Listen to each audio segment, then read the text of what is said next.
Good afternoon. Thank you very much for being here today. I am here to visit our workforce, to meet with community members and leaders and law enforcement personnel. I especially want to recognize and thank the men and women of the United States Border Patrol who are doing absolutely heroic work in the service of our nation and to uphold our laws.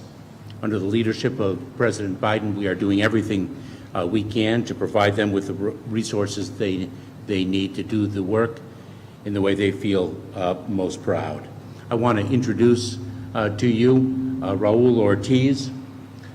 With more than 29 years of service in the United States Border Patrol, Chief Ortiz will become the Chief of the Border Patrol effective this Saturday. I also want to introduce to you Dr. Pritesh Gandhi, the Department of Homeland Security's Chief Medical Officer. At the very outset, I want to communicate very clearly that the situation at the border is one of the toughest challenges we face. It is complicated, changing, and involves vulnerable people at a time of a global pandemic. I want to provide information to you, the facts, the challenge we face and why, and our plan to meet the challenge. That is what we do. We confront challenges and we meet them. I also want to take a few minutes to debunk false information that has been spread. Before I provide the latest numbers, and they reflect an increase in encounters in between the ports of entry, I want to explain who the migrants are, the composition of the migrant population, and the processes we follow. First, let me start with the unaccompanied children. As I think all of you know, in the prior administration, Title 42 authority of the Centers for Disease Control was used to expel unaccompanied children regardless of their age. And that is a practice that we discontinued immediately in the Biden administration for humanitarian reasons, because in fact they are just children, some so very tender of age. These children are eligible to make a claim for asylum or to pursue special immigrant juvenile status in court proceedings under our laws. We, in the United States Border Patrol, transfer them to Health and Human Services for their care, custody, and control as quickly as possible to unite them with a parent or legal guardian here in the United States before they make their claim for asylum or their claim for special immigrant juvenile status.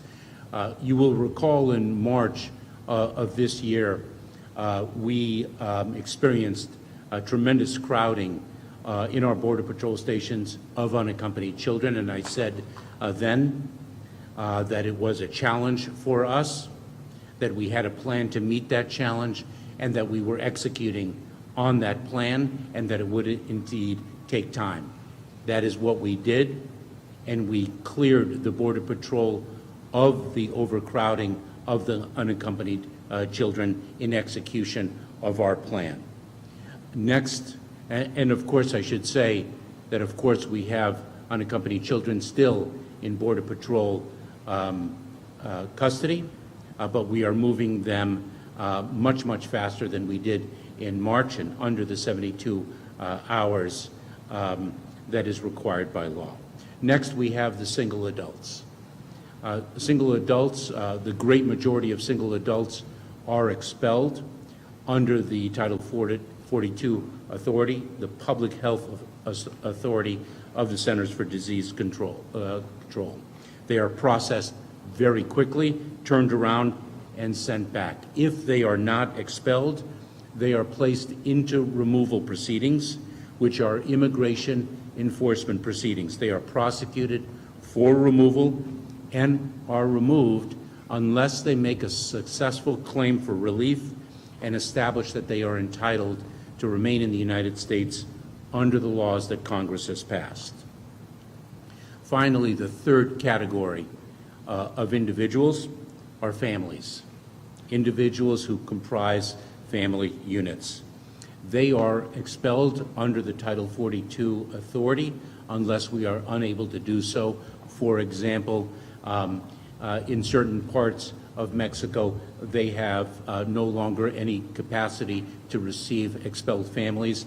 And in that instance, we place the families in immigration proceedings, in immigration enforcement proceedings for removal to the United States, and they are removed unless they make a claim for relief under United States law, and that claim is ultimately successful. We are encountering an unprecedented number of migrants in between the ports of entry at our southern border. A few points. We have seen surges in migration before. We've seen them in the past, and migration surges are not new. Two, and importantly, migrants encountered at our border are expelled or are placed in immigration enforcement proceedings. The rise in encounters of migrants at the southern border began in April of 2020, last year, but the increase is most certainly sharper over the past several months and greater than in June. Allow me to share with you the CBP enforcement numbers for July. 212,672 persons were encountered attempting entry along the southwest border, a 13% increase over June 2021. A majority continue to be single adults, specifically approximately 52%. This is a 6% decrease from June. 95,788 individuals, more than 45% of July encounters, were processed for expulsion under Title 42. 116,884 individuals were processed under Title 8.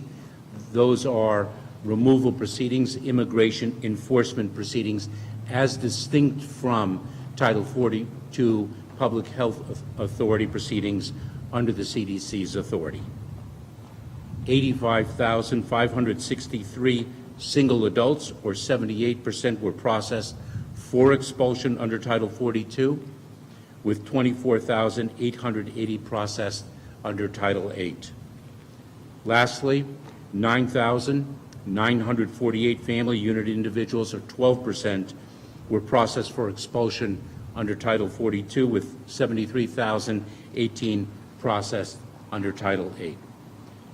These numbers, and I think this is a very important point, these numbers do not reflect the number of different people who were encountered at the border. The large number of expulsions under Title 42 during the pandemic has contributed to a large number of migrants making multiple border crossing attempts. 27% of encounters in July were individuals who had at least one prior encounter in the past 12 months. The number of unique individuals, if you will, encountered in July 2021 was 154,288. A total of 845,307 unique individuals have been encountered year-to-date during fiscal year 2021 compared to, let me repeat that number, 845,307 unique individuals, different individuals, have been encountered year-to-date in fiscal year 2021 as compared to 796,400 during the same period in 2019. There are several reasons for the rise in migrant encounters at the southern border. Worsening conditions, of course, in the countries of origin, including poverty, a rise in violence, and corruption. Young boys whose lives are threatened if they decline to join a gang. Young women who are vulnerable to rape while they walk to school. Tragically, former President Trump slashed our international assistance to Guatemala, El Salvador, and Honduras, slashed the resources that we were contributing to address the root causes of irregular migration. Another reason is the end of the cruel policies of the past administration and the restoration of the rule of laws of this country that Congress has passed, including our asylum laws that provide humanitarian relief. And thirdly, and importantly, is the resurgence of the economy in the United States and the gleam of the American promise once again. We are facing a serious challenge at our southern border, and the challenge is, of course, made more acute and more difficult because of the COVID-19 pandemic. It has also been made more difficult because of the fact that the prior administration dismantled our asylum system. Nevertheless, we meet challenges. We meet difficult ones. We do so with our heroic workforce, our expertise, our plans, and our execution of our plans. Here again, just as we did with the challenge of unaccompanied children in March of this year, we have a plan, we are executing our plan, and that takes time. Our plan has 4 pivotal parts: addressing the root causes, rebuilding and building safe, legal, and orderly pathways for migrants to apply for relief under our laws without having to take the perilous journey north. Improving security, management, processing, and other measures at our border. And attacking the smugglers. We've done a great deal, and we need to do more. We are doing it with our partners throughout the federal government in an all-of-government effort directed by our president, and we are partnering with law enforcement, community-based organizations, and many others. Let me speak of the actions that we have taken, or at least some of the actions that we have taken in each part of our plan. First, in addressing the root causes, the effort that our Vice President is leading. On her trip to Guatemala, Vice President Harris announced that USAID and the U.S. International Development Finance Corporation will provide up to $48 million in U.S. government resources to advance the economic security opportunity in Guatemala. On July 29th, the U.S. government launched our strategy to address the root causes of migration in Central America, which guides our whole-of-government effort to improve the security, governance, human rights, and economic conditions in the region. USAID already has launched a series of new initiatives to promote good governance and expand opportunities that will enable the people of El Salvador, Guatemala, and Honduras to build better futures in their home countries. This includes the region-wide $5 million regional challenge to advance gender equality.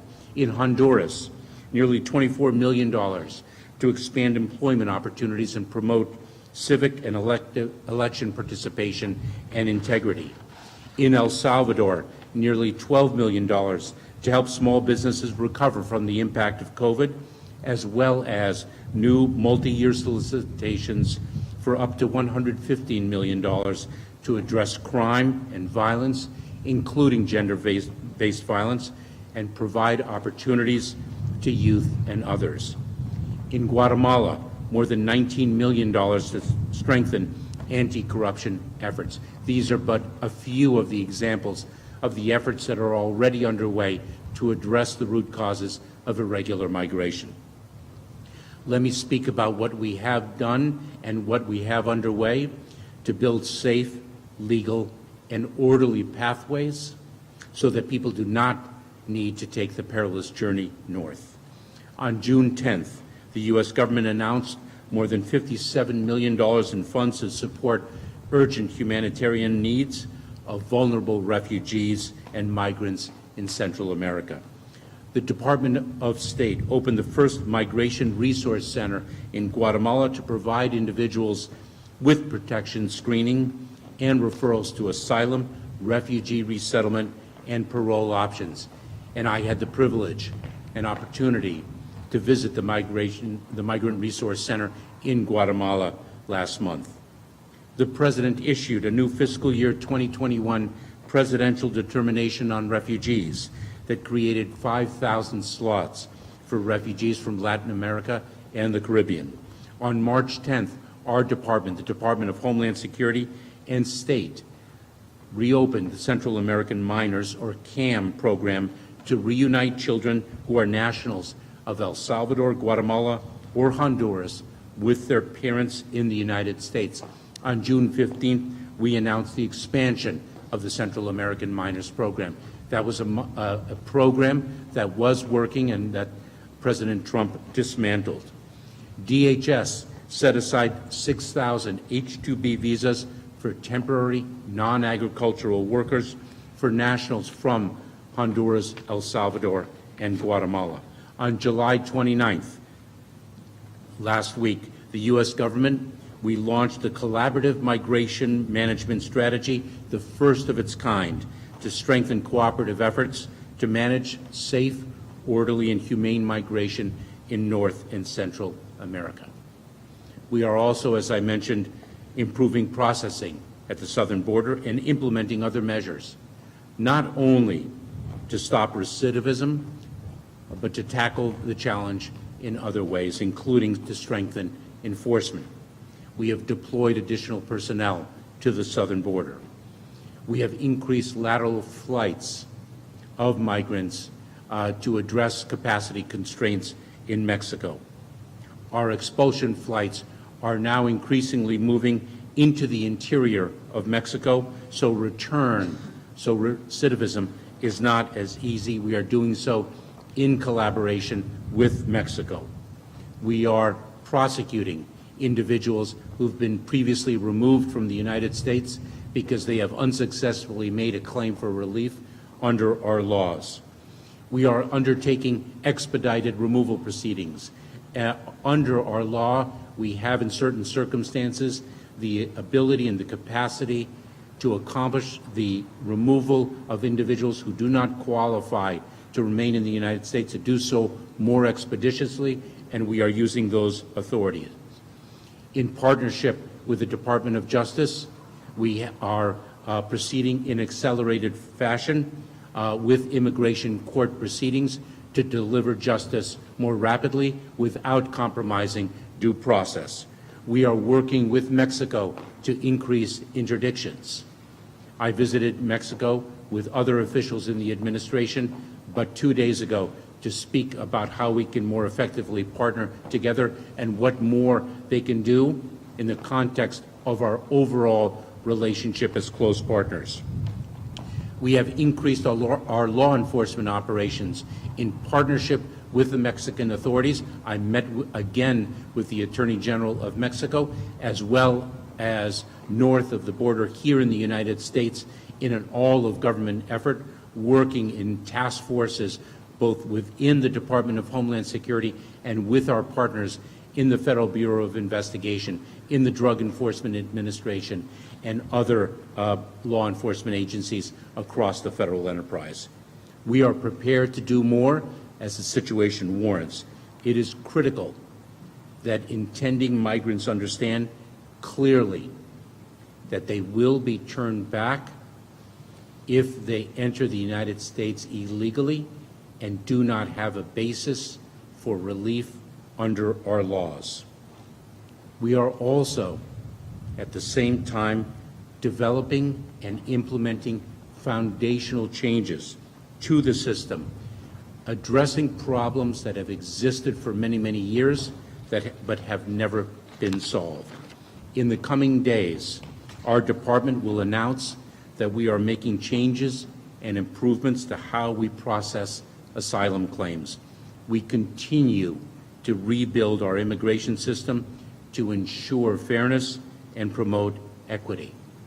We are expanding the virtual platform that we used so successfully to assist the migrants in Camp Matamoros, which was intolerable conditions. We are using that virtual platform where migrants could register using their phones, and we were working with and are continuing to work with and will increasingly work with community-based organizations in Mexico, international relief organizations like the UN High Commissioner for Refugees, like UNICEF, like the International Organization for Migration, to bring in individuals in a safe, orderly, and humane way when, in fact, they make a claim for relief under United States law that the law recognizes. We are also, of course, addressing the detention conditions here in the United States. And, of course, I think you're all aware of the measures we've taken in that regard, and we will continue to take the measures that the situation warrants. As I mentioned earlier, the COVID-19 pandemic presents a unique and significant challenge. We are seeing an increase in positivity rate among the migrant population. We built an architecture to test and isolate the migrants who make a legal claim for asylum. With respect to unaccompanied children, they are tested and cohorted on intake before we move them as rapidly as possible to the shelter of Health and Human Services.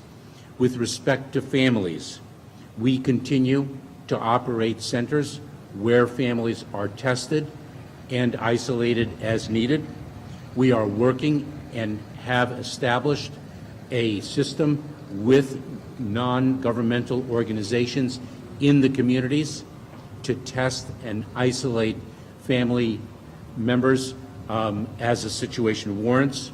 And as I mentioned earlier, the predominant majority of single adults are expelled rapidly from the Border Patrol. Now, of course, the Delta variant makes the situation more difficult. Our capacity to test, isolate, and quarantine the vulnerable population that makes a legal claim for asylum is stretched. The rate of positivity among the migrants is at or lower than the rates in our local border communities. As has been expressed by the medical professionals, this is a pandemic of the unvaccinated.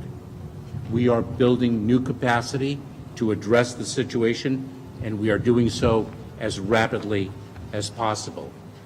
The extent of the challenge should not be understated, but nor should our ability to meet it, thanks to our workforce, our expertise, our plans, and our execution of those plans. Our mission is to protect the American public and to administer the laws of our nation. Consistent with that, our efforts will uphold our laws and will uphold our values. That includes the laws of humanitarian relief as well as the laws of enforcement. We will work relentlessly to thwart illegal immigration and to adjudicate asylum claims fairly and efficiently. Both are embedded in the law, and we are committed to upholding both. As we work to meet these long-standing challenges, we do not turn our backs on our values, our principles, our humanity, and our proudest traditions. With that, let me turn it over to Chief Raul Ortiz of the United States Border Patrol. Thank you.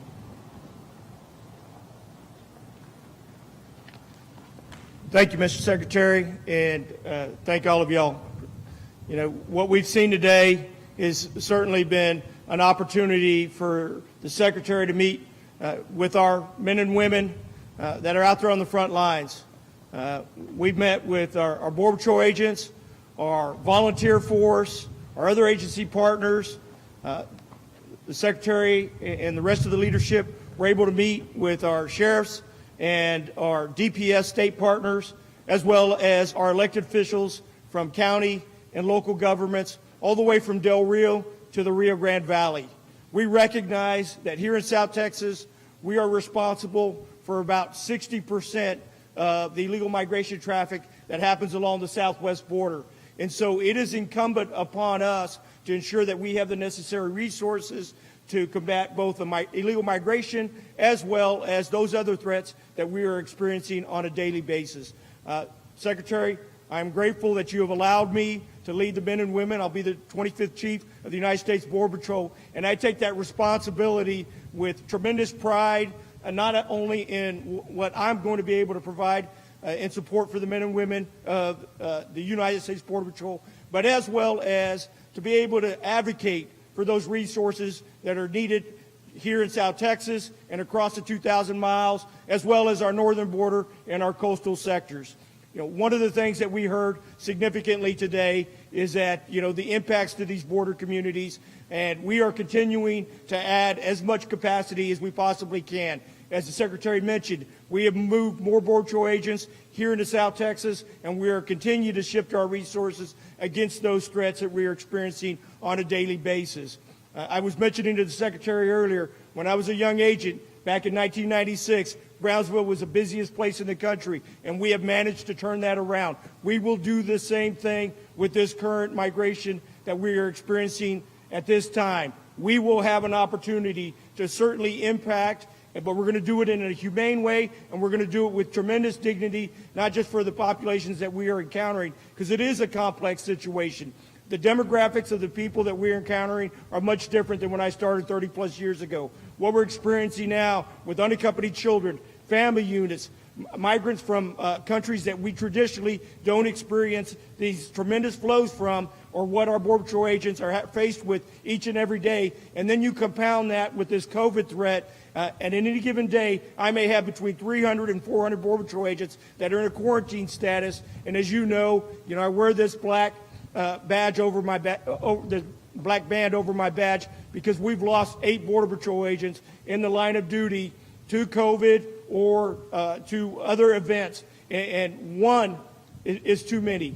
And so as we talk about migration, there are other threats that exist out there. Our Border Patrol agents are working tirelessly in between the front lines. We have seen increases in seizures in methamphetamines, fentanyl, cocaine, and just over the last week, in this sector alone, agents, Valfurious Checkpoint, 78 pounds of cocaine.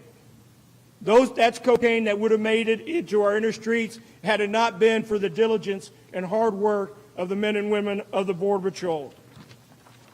2 nights ago, our agents encountered 10 individuals trafficking methamphetamines across the river. Had those agents not been out there in between the ports of entry, working in the hours of darkness, under tremendous stress, those 7 backpacks would have made it into this U.S. And we know that we have an opioid epidemic. So on top of dealing with the tremendous flow that we're experiencing right now, our agents continue to go out there and perform their border security, national security mission each and every day, and they do it with tremendous pride. And I couldn't tell you enough that the professionalism exhibited by those Border Patrol agents is amazing. And one of the things that the Secretary was able to convey to him is that to all of them is that he's going to continue to work hard to make sure that they have the necessary resources to perform their mission. We're going to get more technology out there in between those ports of entry, and we're going to ask for more agents so we can ensure that we have the right amount of personnel, technology, and a good strategy to take the fight to the cartels and continue to make sure that we dismantle these criminal organizations before they make it to the immediate border area. Thank you very much, and thank you, Mr. Secretary, for your support.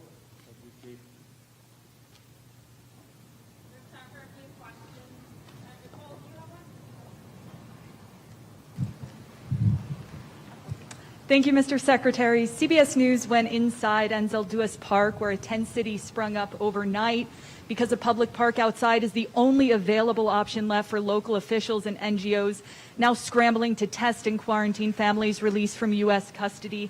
The McAllen mayor told us, reminded us immigration is a federal responsibility, the head of Catholic Charities here in the Rio Grande Valley, says she wants the federal government to tell her, we'll take over here. Is there a plan to deploy federal resources and personnel, FEMA or National Guard boots on the ground, for instance, to test and quarantine migrants released from federal custody? And what is your message to local leaders issuing local disaster declarations because they've run out of options during this pandemic? So thank you very much. I visited the park earlier today. I met with Sister Norma and other individuals who are doing extraordinary work there. We, of course, in the federal government, do testing, isolation, and quarantine. We work with non-governmental organizations as well, and we set up an architecture. Dr. Pritesh Gandhi has done an extraordinary job over a number of months where we are able to reimburse the non-governmental organizations for the expenses that they incur in testing and isolating and quarantine, if and as necessary, the migrant population. The park is outdoors. It is the safest way in which we can accomplish that testing and isolation in an outdoor setting, and those individuals are tested positive, and we're working very carefully with Sister Norma, and we had a discussion earlier today, and I will be meeting with her later today as well to discuss the mechanics and what more we can do. It's a very successful partnership, and we have to devote more resources to it, and we will.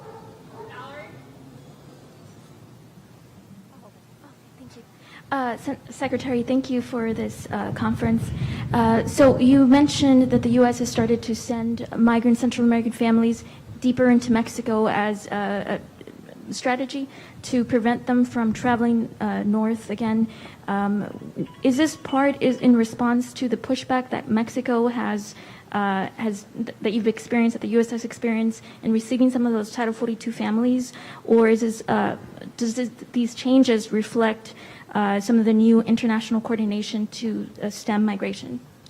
So this is a response to something that I referred to in my opening remarks, which is the fact that we are seeing a significant amount of recidivism in the context of individuals who've been expelled under the CDC's Title 42 authority. They have not been placed in immigration enforcement proceedings under Title 8.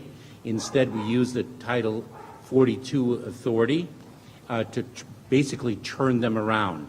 But if in fact they are turned around and placed in the northern part of Mexico, it is too facile, too easy for them to return and try an illegal entry again.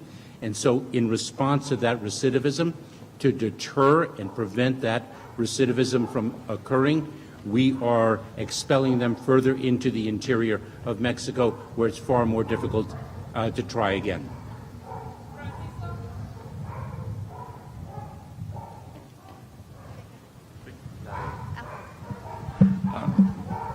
Victor with Voice of America. How many flights and how many people have been taking place over the last week or a month, sending them back to Tapachula?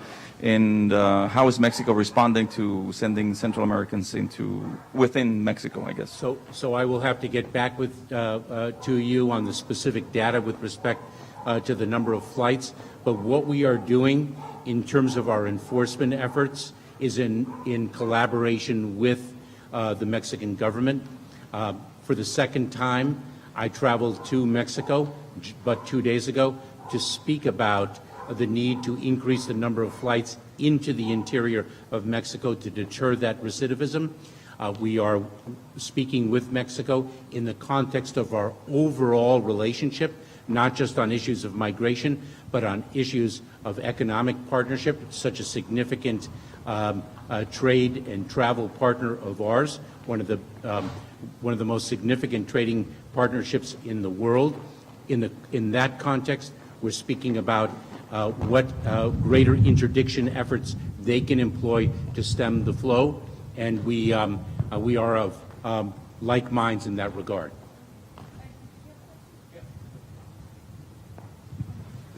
Thank you, Telemundo Network. Secretary, I want to know what is your perception about the migrant crossing in this moment? Increase the number, but consider it is very serious, the problem. And the second question is, just being in Mexico, do you have a special agreement with Mexico talking about the Title 42? It's possible. I wasn't, so forgive me, I'm not sure I caught your first part of your question, but I will say this about my 2 trips to Mexico. The partnership is extraordinarily strong. We have a shared interest in enforcement, and we have a shared interest in humanitarian relief.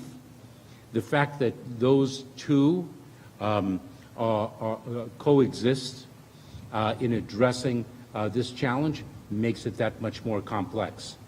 We will stop illegal immigration. That is our responsibility. At the same time, individuals who qualify for humanitarian relief under United States law, laws that Congress has passed, will be granted that relief. We will not turn our back on the laws of accountability nor on the laws of humanitarian relief.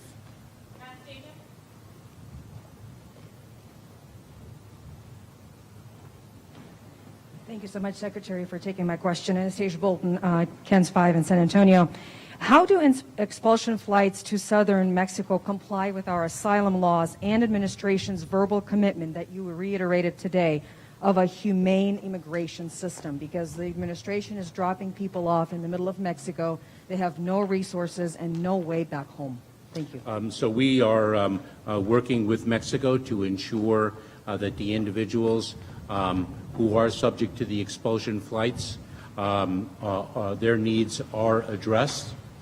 We have a responsibility under the Public Health Authority of the Centers for Disease Control to protect the American public. We are in the midst of a pandemic that has not only gripped this country, as I think we all know, but has gripped the world. And it is in the lawful exercise of that public health authority that we are executing those expulsion flights in the service of the public health, not only of the American public, but of the migrants themselves. We have time for just one more. Sandra? Thank you. Good afternoon, Mr. Secretary.